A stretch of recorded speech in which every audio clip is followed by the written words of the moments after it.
বিএনপির কেন্দ্রীয় কর্মসূচির অংশ হিসেবে জামালপুরের মেলান্দহে বর্ণাঢ্য র্যালি ও আলোচনা সভার ও সাংস্কৃতিক অনুষ্ঠানের মধ্যে ৪৭তম প্রতিষ্ঠাবার্ষিকী পালিত হয়। এ উপলক্ষে মেলান্দহ উপজেলা বিএনপি, হাজরাবাড়ী পৌরসভা ও মেলান্দহ পৌরসভার আয়োজনে স্থানীয় উপজেলা অডিটোরিয়াম প্রাঙ্গণ থেকে একটি বর্ণাঢ্য র্যালি শুরু হয়ে মেলান্দহ বাজার প্রদক্ষিণ করে উপজেলা প্রাঙ্গণে র্যালি সমাপ্ত হয়। র্যালি শেষে বুধবার বেলা ১২টার সময় স্থানীয় মেলান্দহ উপজেলা অডিটোরিয়াম প্রাঙ্গণে আলোচনা সভা অনুষ্ঠিত হয়। মেলান্দহ উপজেলা বিএনপির সভাপতি ও জাতীয় নির্বাহী কমিটি জলবায়ু বিষয়ক সম্পাদক মুস্তাফিজুর রহমান বাবুলের সভাপতিত্বে বক্তব্য রাখেন মেলান্দহ উপজেলা বিএনপির সাধারণ সম্পাদক মঞ্জুরুল কবির মঞ্জু, মেলান্দহ পৌর বিএনপির সভাপতি অ্যাডভোকেট মনোয়ার হাওলাদার, হাজরাবাড়ী পৌর বিএনপির সভাপতি ইসমাইল হোসেন।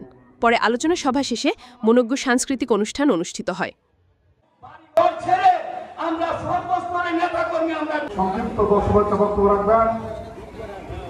সাবেক ভাইস চেয়ারম্যান সাবেক সিদ্দিক সাহেবকে বক্তব্য রাখার অনুরোধ করছি।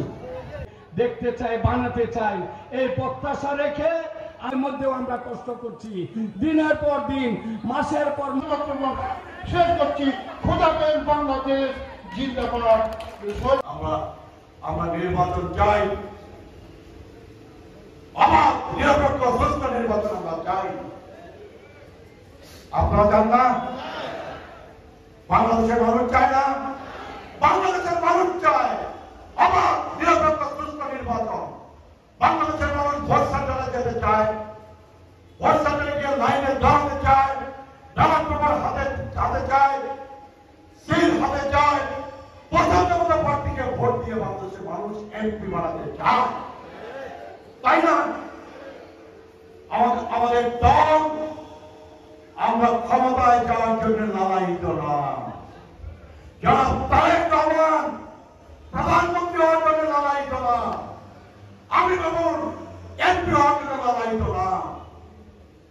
আমরা বাংলাদেশের মানুষের ভোটের অধিকার ফেরত চাই। আগামী ফেব্রুয়ারির শুরুতে জাতীয় সংসদ নির্বাচন অনুষ্ঠানের দিনক্ষণ সময়সূচি উনি ঘোষণা করছেন। বিএনপির ৪৭তম প্রতিষ্ঠাবার্ষিকী প্রচন্ড গরম বক্তৃতা নিষিদ্ধ করা। বছর বিএনপির আন্দোলনের মধ্যে দেশ তারেক রহমানের নির্দেশে শুধু লন্ডন থেকে তারেক রহমান ঘোষণা দিয়ে